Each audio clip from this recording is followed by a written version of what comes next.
Hi, welcome back. All right, I'm going to get into chapter 6. I know things look kind of different. I'm trying to play around with my lighting and stuff so I look a little more presentable. Sorry.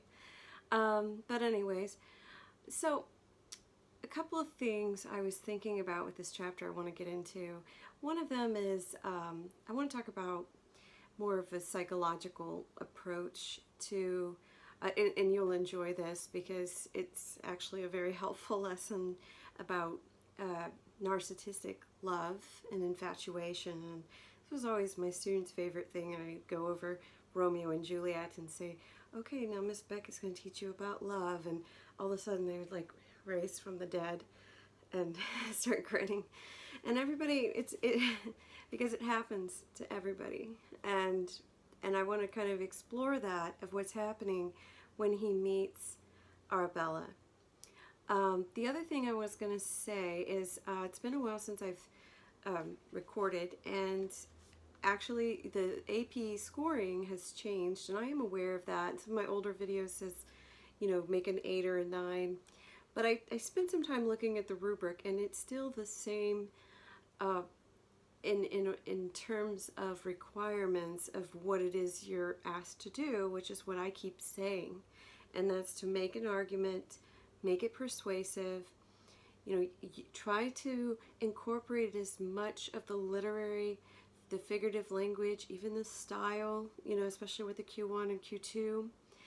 And make sure you have a claim that's going to argue something rather than state something and then you just get stuck in summary. And that if your claim isn't high, that it happens every single time. And I've worked with a lot of students with their essays, and what sometimes happens, because I would give them timed writings, is they would come up with this wonderful claim at the very end of their essay. So I thought, how do I do this? Now, so my suggestion is that you plan out your essay. You kind of have a vague idea of what your claim is going to be, but give yourself some space and write that introduction and claim at the end and put it at the beginning. And one of the reasons I say this is because you're timed, and it may just not come to you until you start writing. And that happens.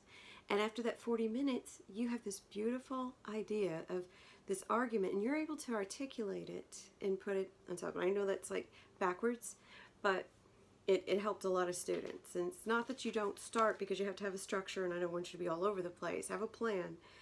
But before you write it out, you may be surprised by the time you're done at the end, you're going to write it so much better. So something to think about. Okay, so in chapter 6, Jude and Arabella are going to meet. Okay, so it's Sunday afternoon. This is Jude's day off, and he's supposed to be brushing up on his Greek. He's reading the New Testament, or at least trying to. So he's thinking, maybe I shouldn't do this. And that's his gut instinct. And then he sort of again kind of reasons his way of thinking, well, it would be rude, though, if I didn't call on her, which is what people said, even that meant go to their house, not call. So what I like this line though, it says, and you could really kind of hear Hardy's tone in this. It's harder for me to see the text up here.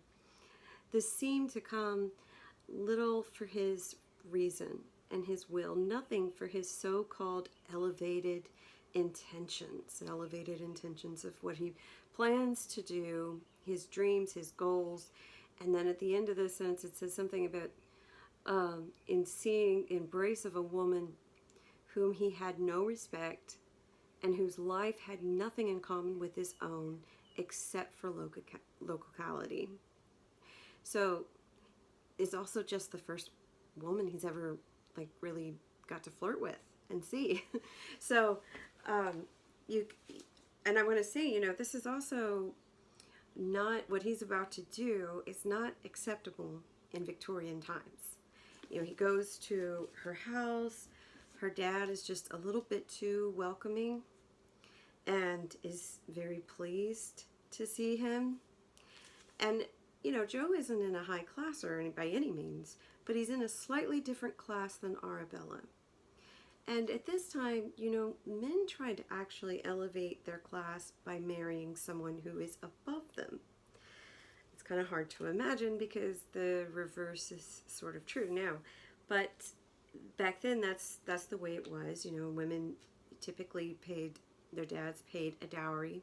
If you read any of Jane Austen's novels, you see that. But they're kind of, the fairy tale version of what happened, not realistic at all, because a poor girl usually stayed in her social class. And this was very important to people at this time. It's kind of hard for us to imagine. But marriage was more of a convenience. And it was more like a business transaction rather than falling in love. But that's not to say that people didn't fall in love, because obviously we have all this poetry and stories and, unrequited love or whatever.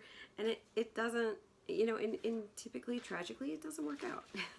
So that's why we like to read it, because most of our don't either. So anyhow, he gets to go out with her. They run a little bit up. They decide, well, let's go just take this really long walk. And again, they're unchaperoned, and that wouldn't be proper. But in their class, probably we would see that more, because someone makes a comment later on, like, you only see, dogs running around here and lovers, and there was plenty of woods and stuff to go. I mean, you know what people do. They weren't that different, even though they didn't have, the means that people have today. What's interesting is they find their way into this kind of bar type place, and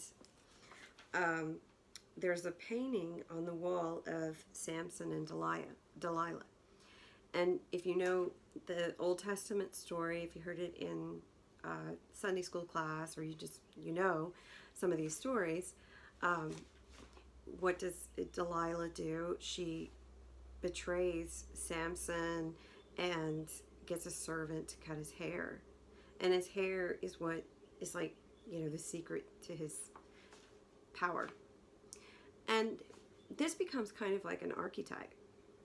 Also, if you look at the archetype of Delilah as kind of this seducer and see how she looks, what you typically see is that she's a very voluptuous woman.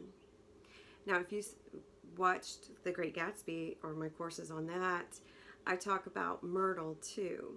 And there's not a direct reference, to Delilah, but it's still this archetype, okay?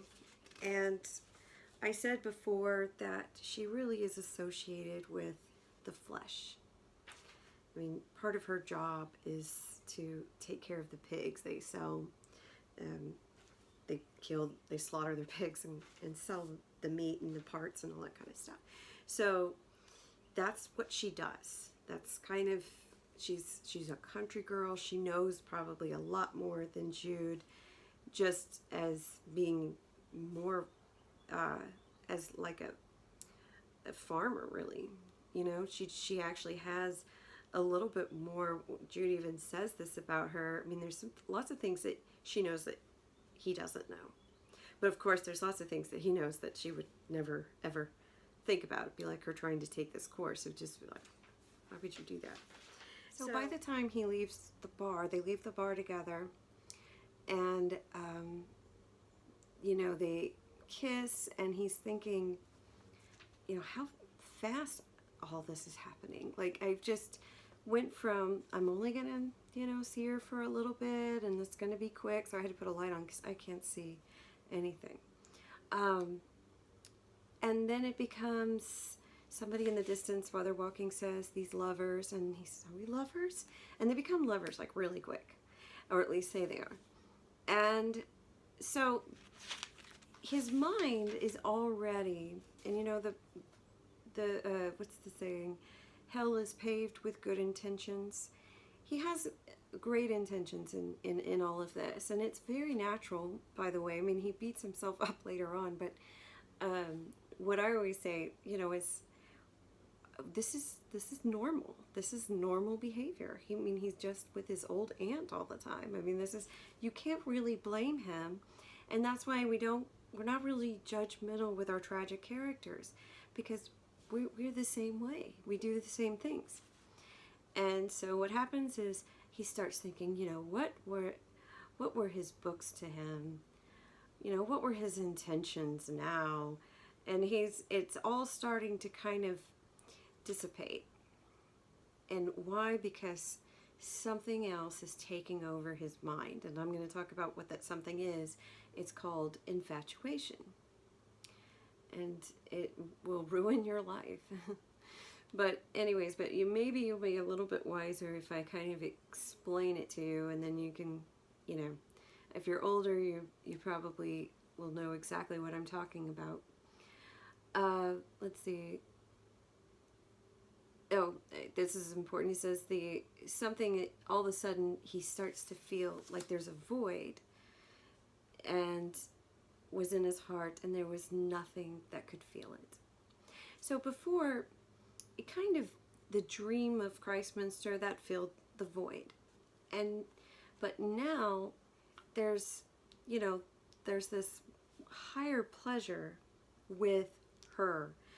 And just like any drug or addicting thing, infatuation is actually up there with those kind of things. And they've done studies where they measure brain waves and have found that it could be the same as like a heroin addict. And that's why love is so dangerous. And that's kind of how I preface Romeo and Juliet, because they only know each other they see each other one time before they decide they can't live without each other. And it's not completely unrealistic that people could do that, because it can come on very, very quickly. One of the things that you should know, if you're going to any situation in any book where you see something like this, is remember this very easy quote from Freud. And anytime you can say something about a philosopher, a famous historian even, or someone like that, and if it's just a small quote, it's not like something you have to learn that's going to kill you. But Freud said that infatuation is the over-evaluation of an object. So think about that.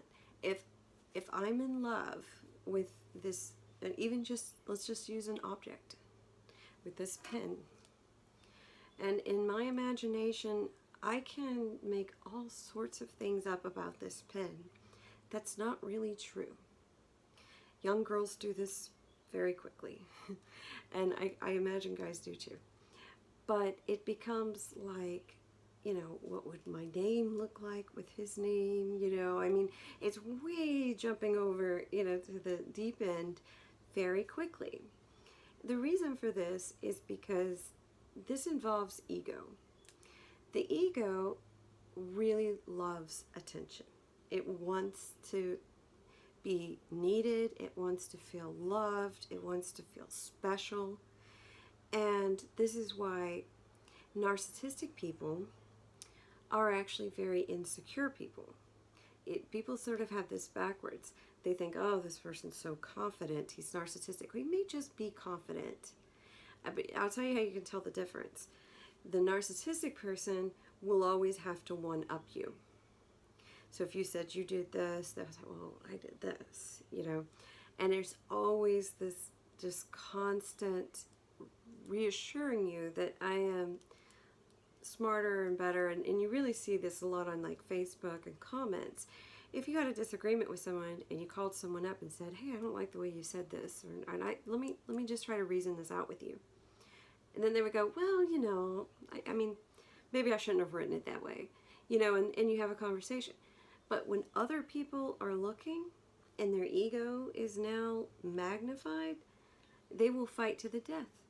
And it starts to be an attack, because that person has to feel superior. And if someone who really loves that will be addicted to it, because they need to do it all the time. They need to reaffirm addiction. And that comes, the background of that is, narcissism is a real psychological disorder. It comes from being neglected actually as a kid, or maybe abandoned. And, you can't blame the child for being that way. It's a self-love mechanism that says, fine, if you don't love me, I will love myself. And that's where the Greek story of Narcissus, he is cursed, that he can love others and they can't love him, and he finds this pool of water and he falls in love with his own reflection. When you are in infatuation, which you think are in love, what I would suggest is to think about this. Is this person mirroring myself? Is this me looking at the ideal? Because a lot of what happens is once you get married and you really start to get to know each other, there is no ideal. And people will say, well, it's just not who I thought it was. Well, that maybe because that other person was, doing everything that they could to be charming and sweet and helpful in the kitchen, or whatever they do, cook dinner for you or something like that. But when it gets to the point where you actually live day to day, the real person has to appear and the image shatters. And for narcissistic people, and I know this is a lot to go into, it's kind of hard to do in one video, but then it's not just boyfriend, girlfriends. You can have a narcissistic parent, you can have a narcissistic friend, and they can do all this love bombing in the beginning, and they've put you on this pedestal because in a way that's, you're my best friend. This is my daughter. This is my son, the writer. And it's a reflection of me. And then when you fall off that pedestal, then that person will really discard you. And you think, what in the world did I do? All these other people did this, and it was like, it doesn't matter, but not you, because you were the object of his affection. And his ideal, you could be a reflection of him. And sadly, parents do this sometimes to their kids. And I've just learned all this by experience, to tell you my life has been like. But it's strange because you can also have like a covert narcissist, which is not the real outgoing person that everyone would think. But they're very passive aggressive. One of the ways to kind of detect this for yourself is, and through like relationships, if you feel like you may have a toxic friend, just think about it in terms of these people usually are very critical of you. Part of the reason is because they have to put you down to make themselves feel better, because remember, the ego is always in competition. So this is a way to kind of see, so if you have a friend and they kind of make you feel bad, but you can't really put your finger on it, like, oh, they act so charming and nice, and then, but sometimes they say something, and usually it's about, a physical thing that you can't control. Maybe you don't look right. Guys with enormous egos have a really hard time when a woman gains weight, or when you ask about a woman, the description of her is how she looks, like, or if you haven't seen your cousin in 20 years and you ask, well, how is she doing? And she's gained weight.